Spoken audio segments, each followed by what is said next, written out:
Second heading write the coefficient of x square. ಏನ್ ಕೇಳ್ತಾ ಇದ್ದಾನೆ, ಕೋಯಿಷೆಂಟ್ ಆಫ್ ಎಕ್ಸ್ ಸ್ಕ್ವೇರ್ ಬರಿ ಅಂತಾನೆ in each of the following.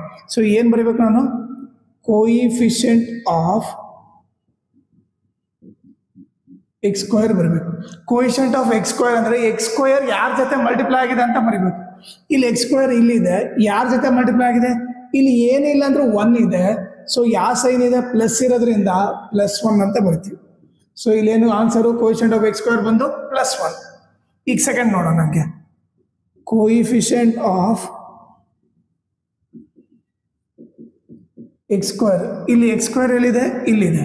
So ಯಾರ ಜೊತೆಗೆ ಮಲ್ಟಿಪ್ಲೈ ಆಗಿದೆ, ಇಲ್ಲಿ ಏನಿಲ್ಲ ಅಂದ್ರೆ 1 ಇದೆ, ಸೈನ್ ಏನಿದೆ ಮೈನಸ್ ಇದೆ. ಸೊ ಆನ್ಸರ್ ಬಂದು -1.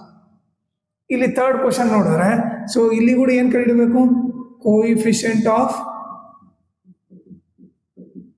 ಎಕ್ಸ್ ಸ್ಕ್ವೇರ್ ಫೈಂಡ್ ಔಟ್ ಮಾಡಬೇಕು. ಓಕೆ, ಇಲ್ಲಿ ನೋಡಿದ್ರೆ ಎಕ್ಸ್ ಸ್ಕ್ವೇರ್ ಯಾರ ಜೊತೆ ಮಲ್ಟಿಪ್ಲೈ ಆಗಿದೆ, π/2 ಇದೆ. ಸೊ ಆನ್ಸರ್ ಏನು, π/2.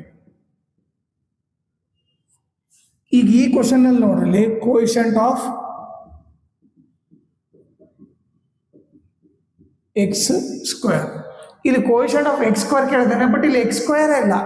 ಸೊ ಎಕ್ಸ್ ಸ್ಕ್ವೇರ್ ಇಲ್ಲ ಅಂತ ಅಂದಾಗ, ಸೊ ನಾವು ಕೋಯಿಷೆಂಟ್ ಆಫ್ ಎಕ್ಸ್ ಸ್ಕ್ವೇರ್ ಏನ್ ಬರಿತೀವಿ, 0 ಅಂತ ಬರಿತೀವಿ. ಕ್ಲಿಯರ್ ಆಯ್ತು? ಓಕೆ.